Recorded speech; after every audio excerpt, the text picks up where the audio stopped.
During the announcement, welcome to the sermon. As you are now aware, I'm the youth pastor here, and we've just concluded a series on short stories. Pastor Steve walked us through many of the parables of Jesus, and I thought it would be fitting, since I'm preaching, to go through a very long story. So we're going to be talking about the life of Joseph from Genesis chapter 37 to chapter 50. And before we even get to Joseph, we need to understand a few things. And the first is his father. His father's a man named Jacob, and Jacob wanted to marry a very specific woman named Rachel. He chose for himself this woman Rachel, went to her father and said, I want to marry her. And father said, you can marry her after you work for me for 7 years. And he's like, well, that's great. It's a drop in the glass for me. So he works for 7 years, marries Rachel, and then the dad pulls a fast one and swaps him. The lights weren't on. I don't know how it happened, but he swaps out the older sister. So he doesn't end up marrying Rachel when he thought he did. He married her sister Leah. And so they renegotiate.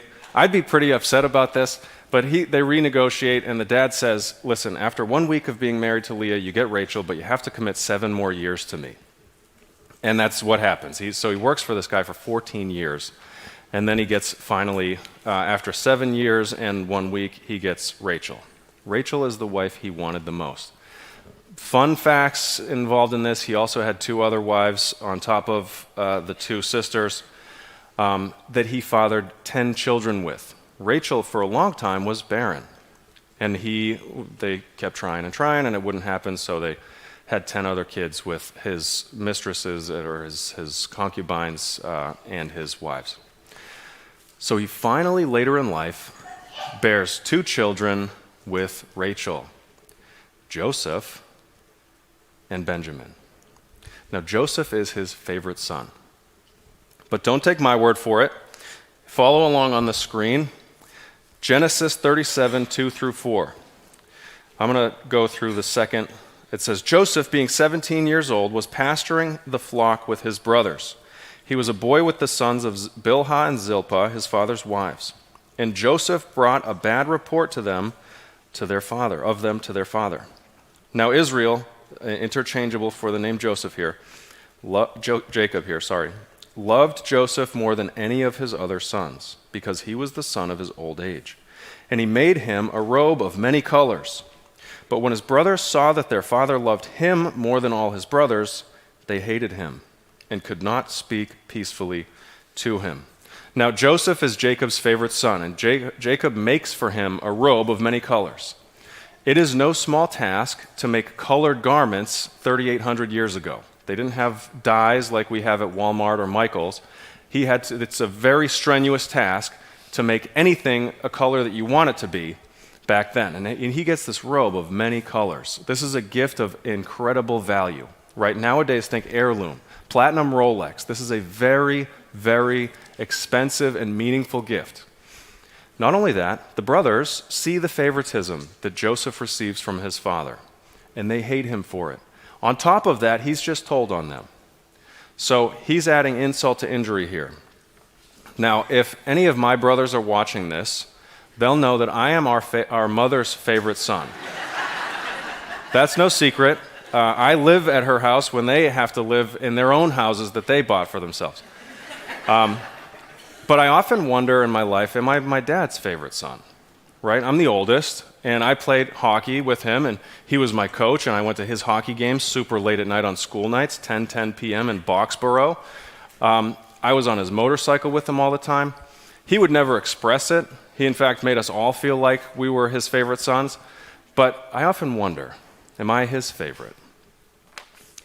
Genesis 37, 5 through 8 says, Now Joseph had a dream. When he told it to his brothers, they hated him even more.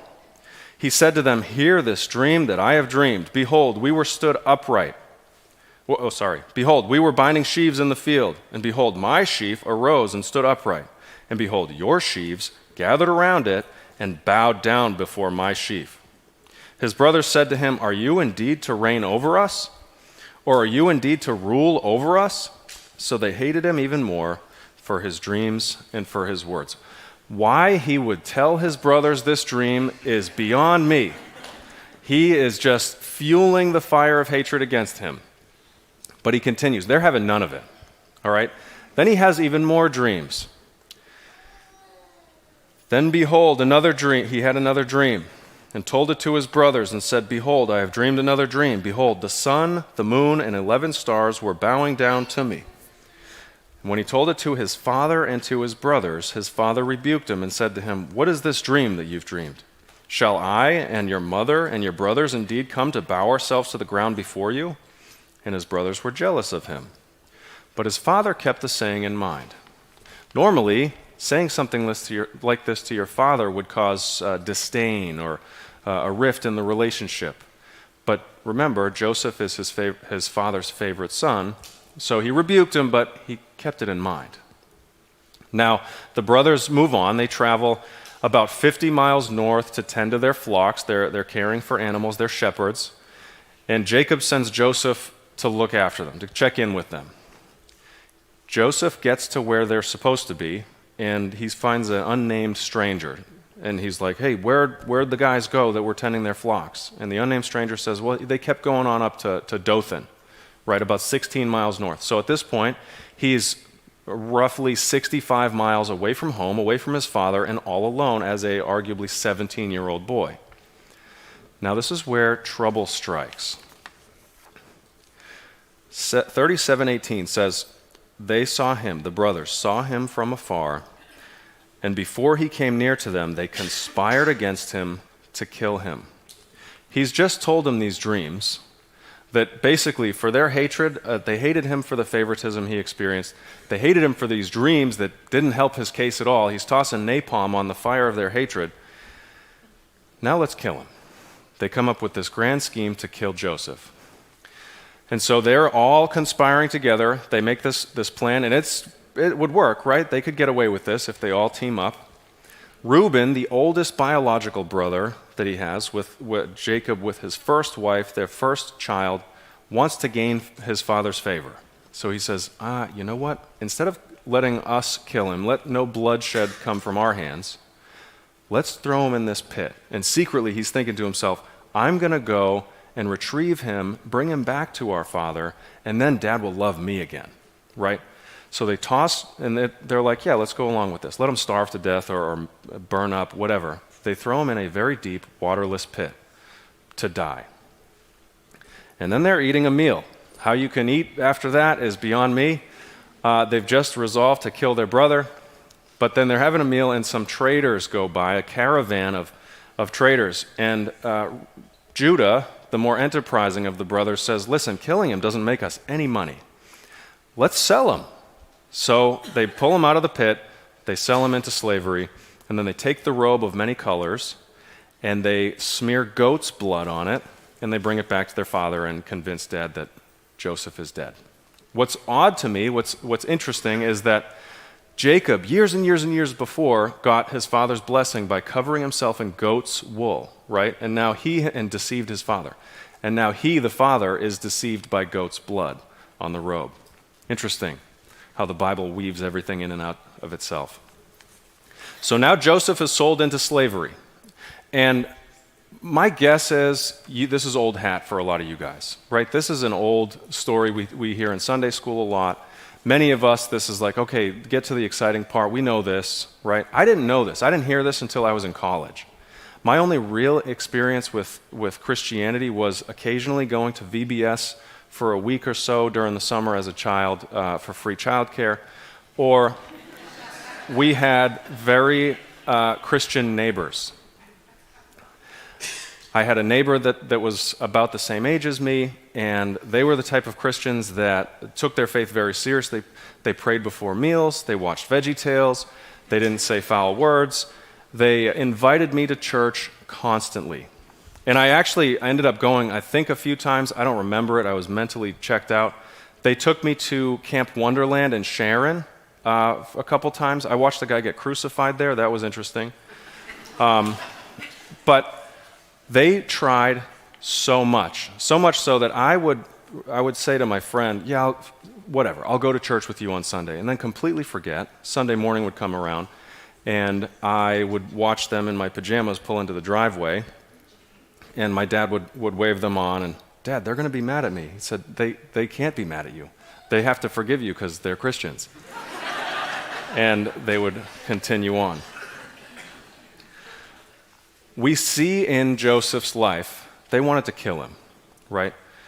God restrained their evil and only allowing them to go so far. Keep him alive. Slavery probably isn't much better, to be honest, but he allowed them to stay alive in slavery. God restrained their evil. We see God's sovereignty over this. So the Ishmaelite traders that he was originally sold to almost immediately sold him to a guy named Potiphar. And Potiphar sees that this guy is different. 39, 1 through 4. Now Joseph had been brought down to Egypt, and Potiphar, an officer of Pharaoh, the captain of the guard, an Egyptian, had bought him from the Ishmaelites who had brought him down there. The Lord was with Joseph, and he became a successful man, and he was in the house of his Egyptian master. Not in like the slave barracks, he was in the house with Potiphar. His master saw that the Lord was with him, and that the Lord caused all that he did to succeed in his hands. So Joseph found favor in his sight and attended him. And he made him overseer of his house and put him in charge of all that he had. While sold into slavery, Joseph made the most of it. He worked hard. Why? Everything that he did turned to gold, as it were. Why? Because the Lord was with him. This is when even more trouble strikes. Now, you guys know the story, probably. Potiphar has a wife. Joseph is a very handsome, think me, but 3,800 years ago. Joseph was a very handsome young man. Okay? Now, Potiphar's wife took particular interest in Joseph, making many adult advances toward him. Tried to get with him many times, and he was having none of it because he was a good and upright moral man, and he would not so dishonor the man who's put him in charge, basically, of his house, of his estate. He would never dishonor Potiphar. But Potiphar's wife gets him alone at a time and a place where no one could hear you scream. She grabs him by the robe and, Joseph, and he wiggles out of the robe and gets out of there. All right? He runs on, and that's all he's wearing. And now he's not wearing that, so he's out of there. So Potiphar's wife gets the bright idea, humiliated, rejected, spread the rumor that Joseph was in fact the aggressor, and Potiphar's angry, sends for him, they capture Joseph and put him in the king's prison.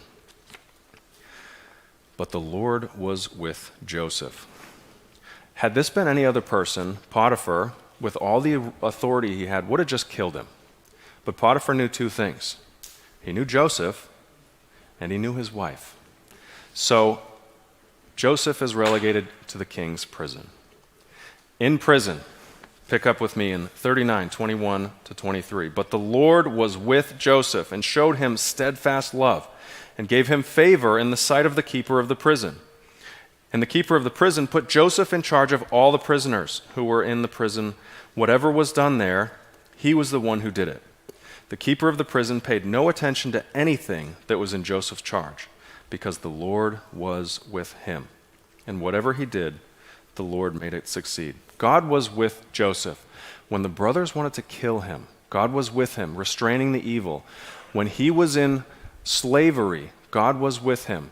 Now he's in prison, and God was with him, making everything he does succeed and putting him in charge of the prison. He's, at this point, not necessarily, he is still a prisoner, but he's got the rule of the land in the prison. Keep in mind, when we're facing calamity, when we might be facing difficult, I trust none of you are being sold into slavery and you can't be in prison while you're here, but we still experience calamity, right? Take heart. While we experience calamity, God is with his people while we experience calamity. Even in life's most terrible circumstances, God is with us, comforting us. His presence comforts us, instills hope in us. So Joseph's in prison. While he's there, two of the king's guard, the royal chiefs that he has in there, the cupbearer and the baker, are put in prison. We don't know why they're put in prison, but they're in prison. And they're troubled by dreams. And Joseph says, well, listen, my God helped me to interpret some dreams. My God can help interpret your dreams. So the cupbearer says, all right, I'll go first. Here's my dream. And Joseph gives him a very favorable interpretation. You're going to be released from prison in 3 days. And everything's going to be great. But Joseph says, remember me when you get out of prison, please. And then the baker's like, that was awesome. My turn. The outcome of this is a lot less favorable. Joseph says, within 3 days at Pharaoh's birthday party, they're going to hang you. And he's a little dismayed. But that's exactly what happens. In 3 days, the cupbearer is restored. In 3 days, the baker's hanged. What doesn't happen is Joseph's dream coming true, where he gets released from prison. He's stuck in prison for another 2 years because the cupbearer completely forgot, right? That is kind of annoying, right? To be stuck in prison for another 2 years just because someone who could have got you out forgot about you. Until Pharaoh has dreams. Pharaoh has 2 dreams. They're pretty significant. Pharaoh's dreams have some strange animals, some fat cows and some skinny cows. And suddenly the cupbearer wakes up. Wait a second, I know a guy. I remember my grievances before the Lord. There's a guy in prison that interpreted my dreams perfectly. Remember that day we hanged the baker and I was restored? Yeah, he told me that was going to happen. So let's get him to interpret your dreams. Had Joseph gotten out with the cupbearer, this never would have happened. Okay? So he tells Pharaoh, your 2 obscure dreams, they're actually one. The reason it happened twice in different ways is to show that it's fixed by God. This is definitely going to happen. The first dream and the second dream form one comprehensive dream, and this is what's going to happen. We're going to have 7 years of outstanding harvest, booming growth in our fields and in our flocks, and everything is going to grow like crazy. The 7 years that follow that, we're going to have nothing. Not a single seed will sprout. So we need to be very responsible in the first 7 years to store everything we possibly can so that we don't all die in the 7 years that follow. And you should probably appoint someone over this, like chief of agriculture over the land, to make sure this happens properly. Can you think of anyone who would be perfect for that job? Pharaoh immediately says, Joseph, you're the guy, you're him. You are going to be the grand vizier over Egypt. We see, had he gotten sprung from prison 2 years prior, they would have had no idea what's coming. Had he been killed by his brothers, all these people would have starved to death.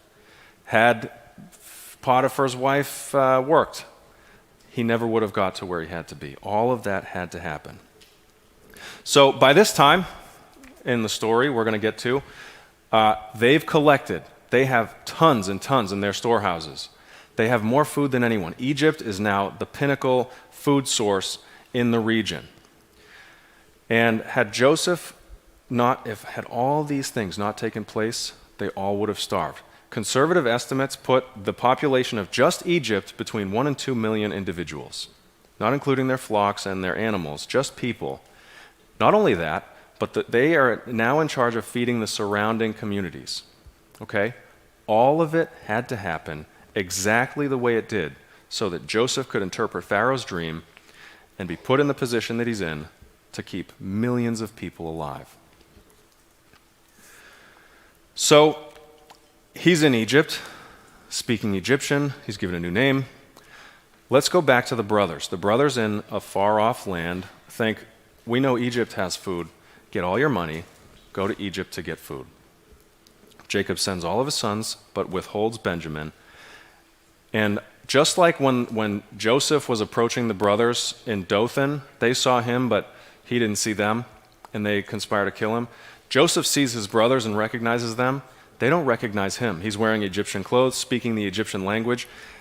They don't expect that they assume he's dead. They don't expect that their brother is now the grand vizier of Egypt. So Joseph tests them. He wants to see, have they really changed? He tests their loyalty. He tests their honesty. He tests whether or not they will abandon Benjamin like they abandoned him so many years ago. Remember, Benjamin is his next biological brother with his mother Rachel. He tests them in some pretty significant ways. They're petrified of this guy. This guy has the authority and the ability to kill them, to cause grief that would kill their father. They're absolutely petrified before this grand vizier. Ready? And we see God working an amazing thing through all of this, keeping all these people alive, putting him in charge. We see God is always at work, intricately weaving a thread of redemption throughout his creation. We see the brothers now approach Joseph, attempting to get grain from him. He knows the truth. They're trying to get food, and they don't really know who this guy is and why he's asking about their dad. They've told Joseph that, well, yeah, there's 11 of us now. There used to be 12, but our brother has passed. They've never shared his name. They're communicating to him through an interpreter. He's speaking Egyptian, they speak Hebrew, and there's an interpreter in between them. This is when it all culminates, the grand reveal. Ready? He goes by the name Zaphanath Paneah. That's hard for me to remember, so I didn't say it too much. Genesis 45, 1 through 3. Then Joseph could not control himself before all those who stood by him. He cried, "Make everyone go out from me." So no one stayed with him when Joseph made himself known to his brothers. And he wept aloud so that all the Egyptians heard it, and the household of Pharaoh heard it. And Joseph said to his brothers, "I am Joseph. Is my father still alive?" But his brothers could not answer him, for they were dismayed at his presence. The decades of lying, the decades of telling their father that, yes, Joseph was indeed killed, the decades of maintaining the facade, the fear before the guy who has the authority to starve them, to grieve their father to the point of death, they're in shock. They can't fathom saying anything to this man. They are astonished, stunned. But instead of punishing his brothers, he sends them home. Go get everyone. Go get our dad. Go get all the people that we care for, all the people who this food is meant for. Get everyone. Bring all the flocks. Bring everyone. You're going to live in the most choice land in all of Egypt, Goshen. And that's exactly what happens. They all move there. But they bring word to Jacob, the father, and say, Joseph is alive. Genesis 45:28. And Israel, Jacob, said, "It is enough. Joseph, my son, is still alive. I will go see him before I die." And they all move there and become shepherds for Egypt. Joseph's finally reunited with his father. He gets to see his dad, and they weep a good while, the Bible says. 46:30. Israel said to Joseph, "Now let me die, since I have seen your face and know that you are still alive." The reuniting of a lifetime. How beautiful is this? That the betrayal and all the life that has been lived. Jacob says, "It is enough." I'm reminded of the father of the prodigal son. He didn't care how terrible his son had acted, all the sin and betrayal that he acted out in a similar, different category, but similar fashion. They're reunited. The father cares about nothing except that his son has returned. It is enough, Jacob says. Thankfully, Jacob didn't die right away. He lived in the land for 17 years, got to see his son rule very favorably, got to see how respected his son was, right? And then toward the end of his life, he says, Genesis 47:31, he said, "Swear to me," basically that you'll bury me in Canaan in the land of my forefathers. "Swear to me." And he swore to him. Then Israel bowed himself on the head of his bed. At this point, both of Joseph's original dreams come true.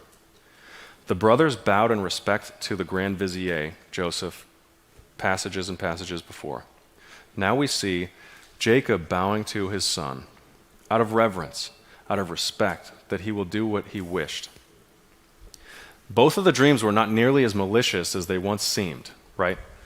It was basically demanded because of his position, that his position never would have occurred had they not sold him into slavery, right? So now we see both of the dreams come true. Every good story has foreshadowing, and every good story has it fulfilled later on.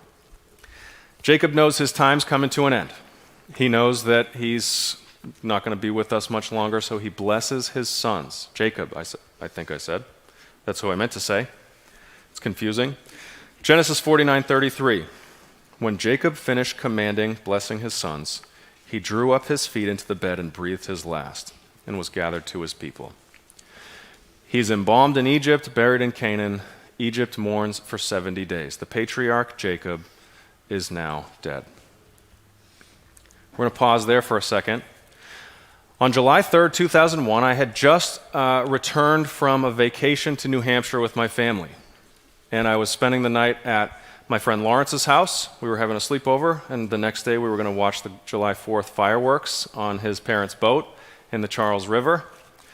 And about 9:30 p.m., he and I are playing with finger skateboards in the basement, tech decks, and the phone starts ringing. And he is a 12-year-old just like me and thinks it's prank calls. Don't answer. No need to answer, but the phone keeps ringing. Prank callers typically get spooked and they don't repeatedly call. And so we continue playing, and then the doorbell starts ringing. He says, "Ding dong ditch." Yeah, the doorbell's continuing to ring. I've done ding dong ditch. You ring the door and you get out of there. Someone is on the doorstep ringing the doorbell repeatedly. I'm spooked, so I scurry up the stairs and I turn the corner, and in the glass decorative window next to the door, I see my Uncle Rick, my father's oldest brother. What on earth is Rick doing here, 9:30 at night, at my friend Lawrence's house? So I open the door. Clearly they're here for me. I open the door and I see my mom. She says, "Johnny, I think you should sit down." So I sit down, and what is it? What I hear her say is, "Johnny, your father has passed out." So I'm thinking, I don't know how long people stay passed out for. What is this? We go to the hospital and retrieve him and wait for him to wake up. No idea why or how this happened, but am I going to see the fireworks tomorrow? And then she repeats what she said the first time. "Johnny, your father's passed away."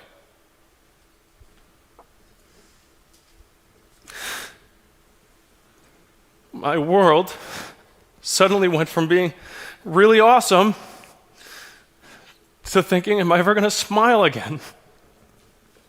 My hero, my dad. We've been fighting on the vacation. Did he die mad at me? One of the last things I said to him was a lie, that I put a slingshot in my bag, and I told him I didn't. Did he die mad at me? You know who was there for us immediately? The next morning, compromising birthday plans. Those Christians, our neighbors, the Jordans, they were there for us. It's Matt's birthday on July 4th. They were there for us to comfort us, demonstrating their faith was sincere. So many people in the upcoming days and months made promises. Only a few made good on those promises. At my father's funeral, my dad's oldest brother, Rick, promised, "I will do everything to make sure these kids have everything they could have needed from John." He made good on that. It still does. We started seeing meals showing up. Meals from strangers started showing up at our doorstep, hot meals on weeknights. And they would bring them to the house and scurry off, sometimes with a note that said, "Praying for you, thinking of you." We got a milkman, 5 gallons of milk, which lasted about 2 hours in our house. Weekly from Crescent Ridge. Someone coordinated that for us. After the dust kind of settled, we started asking questions. Well, I was nervous to ask, but my younger brother, Robbie, if you know Robbie, he's can be a spitfire. Robbie starts asking, "So, where's Dad now? You know, he wasn't a Christian. Where's he at now?" And my grieving widow, mother of 4, doing the best she could, gets this book for him. Christianity, I don't have the answer, but maybe this does. And it's for kids, so it might work. Robbie reads it, and like I said, if you know him, comes back like, Mom, so I read this, and this doesn't tell me anything. We start visiting churches and bereavement groups and in therapy, and I'm kind of resolved to be a stick in the mud at all these things. In bereavement groups, they ask kind of it's all similar. They all have the same script. Are you sad? Duh, I'm sad. This was 24-something years ago. I'm still sad, right? Hit me with an easier question. So, well, you're mad. Why would I be mad? That's a foreign emotion to this process. Who would I be mad at? They would always ask, are you mad at God? Now, I spent enough time with the Jordans to know how you talk about God and to God, and who am I to be mad at God? How dare I be mad at God? I didn't know God, but I was in no position to be mad at him for anything. So we start going to churches, and I'm committed to be a stick in the mud at all these churches. We visit what feels like probably every church in New England. I sat in the lobby, the narthex, in a coat rack. I sat to just be a stick in the mud at all of them. And I was pretty good at that. No one really engaged me. Finally, we go to the church that we have to pass everywhere we go in our hometown. Every single place we go, we pass this church. And I'm nervous for the first time approaching this church, because what if I get recognized and someone confuses me for being a church person, right? So I'm approaching the door with my family, thinking there's got to be somewhere I can sit in the lobby where I don't have to go to the sanctuary. The doors fling open, and as if we had been there our whole lives and had been involved in some exclusive club family, we're greeted like these people love us. We're greeted warmly, like missiles to my force field. I'm breaking down like this isn't so bad.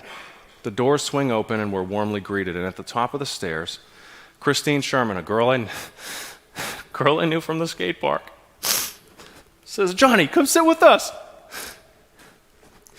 And I had no choice. I sat in the second row with all the youth group kids. My first time enduring a worship service. And I sat through the music and I didn't resonate with it at all, but I listened to it in the sanctuary. During the offering, there were 3 girls about my age doing a worship dance. I don't know what things are called, but they were dancing while the plate was passed. And 2 brown-haired girls and a blonde girl. 2 of them are in this room. I took particular interest in the blonde girl, and we just celebrated our 10-year wedding anniversary on Friday.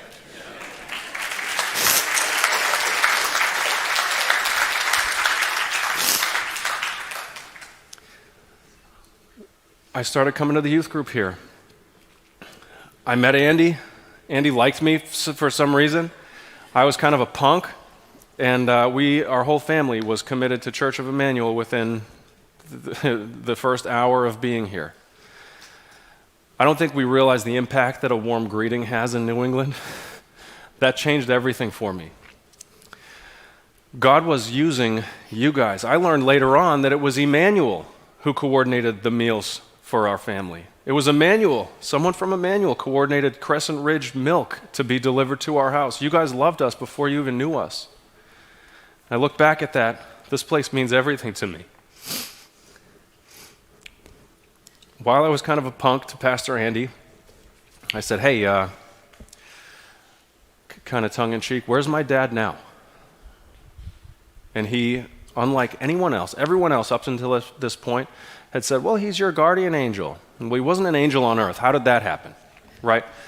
Well, he's up above, looking down below. Substantiate that. Give me some reason to believe this. "Andy, where's my dad now?" He says very calmly, if you know Andy, this is kind of how he always is, "I don't know, Johnny, but I know how you can know that answer for yourself." Finally, someone was honest with me and shared the gospel with me. Finally, an adult acquiesced and said, I don't have that answer. That changed everything. My whole life, our whole family's life has changed as a result of a warm greeting here, the kindness and love and the background things that you guys do here just naturally, right? And I praise God that we get to be here. So, back to the story real fast. Joseph's brothers are petrified. Now that Dad's gone, maybe he can unleash his punishment upon us. There's nothing to stop him at this point. They're petrified, so they make a feeble attempt to apologize for the years of betrayal that they've expressed upon Joseph. Joseph says to them, Genesis 50:20, "As for you, you meant evil against me, but God meant it for good, to bring it about that many people should be kept alive as they are today." God used calamity in Joseph's life. Had the brothers not hated him because of his dreams, they wouldn't have sold him into slavery. That had to happen so that he would be put in charge of Potiphar's house. The betrayal of Potiphar's wife had to happen so that he would be in prison. While in prison, he was in charge. God was with him. All of that had to happen so the dreams could be interpreted before Pharaoh. All of that had to happen so that millions of people were kept alive. All of our calamity, God uses it for our good and his glory. I'll repeat one thing that my Uncle Pete said after watching me and my brothers perform a funeral. I think what happened to John Sr. had to happen, so all of his kids would turn out like this, that they would be Christians.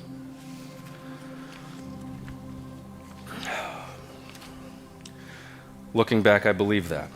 God used calamity in my life. God used the Jordans in my life. God used Emmanuel in my life. All of which to bring me to himself, and at this point, countless hundreds of students to himself. Right? God did it for me. God did it for Joseph. He's doing it for you. Let's pray. Gracious Heavenly Father, many of us may be facing difficulty. Would your presence comfort us?